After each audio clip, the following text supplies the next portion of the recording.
share my first impression of Mike. I still have to come to work, so I won't say much.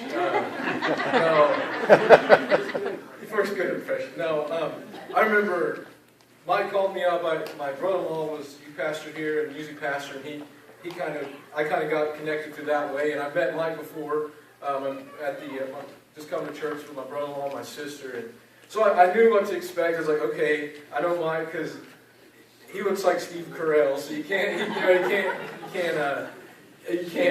miss him. But I remember, I walked in and we was in his old office, and he all this stuff. I was like, man, there's a lot of stuff in here. And he's like, you want some coffee? And I was like, no. Of course, he did the tradition. Mike, 5 pounds of sugar in his coffee and 6 pounds of creamer in his coffee. He's like, just drink some hot chocolate. But no, the one thing that I really got my attention from Mike was just his excitement for the church, just being excited about the church. And when I came, the church hasn't yet transitioned fully into the building over here. This was all cement, and they were still in the process of building. But he was so excited to move over here. He was so excited about just what God was going to do in the church, and that attracted me a lot. With his personality and all that. But that's one thing I really liked. He would show me all this stuff. I was like, yeah, well, slow down, It's kind of like following him in the hospital. You got to jog to keep up with him. And he was just showing me all this stuff, and that really was a good thing for me. Just someone excited about the church. And even the church building. I know the church is the people, but he was just excited about what God was going to do in this building. And that's one thing that really stood out to me.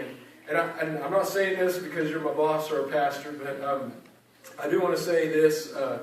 There's only 3 men I can think of that I model my life after. And that's my dad, my old youth pastor TJ, and my grandpa that passed away. And I definitely can add Mike to the list because I definitely model my life after him as a man of God, as a great husband, a great father, and just a leader of a church that I would like to be one of these days. And I appreciate him for that. Sherry, you're not off the hook. I thank you so much for keeping me alive. Having bad dreams about me and calling me lazy. That's Mike. But I appreciate your work in the church. That was Mike's dream. I appreciate your work that you do and that how you support the youth and support us and support that. And I know our young ladies look up to you as a woman of God, and that's something to be really proud of. And I just thank you guys. And I think Emily is going to come and share something real quick for you guys on behalf of the youth. So thank you, Mike and Sherry.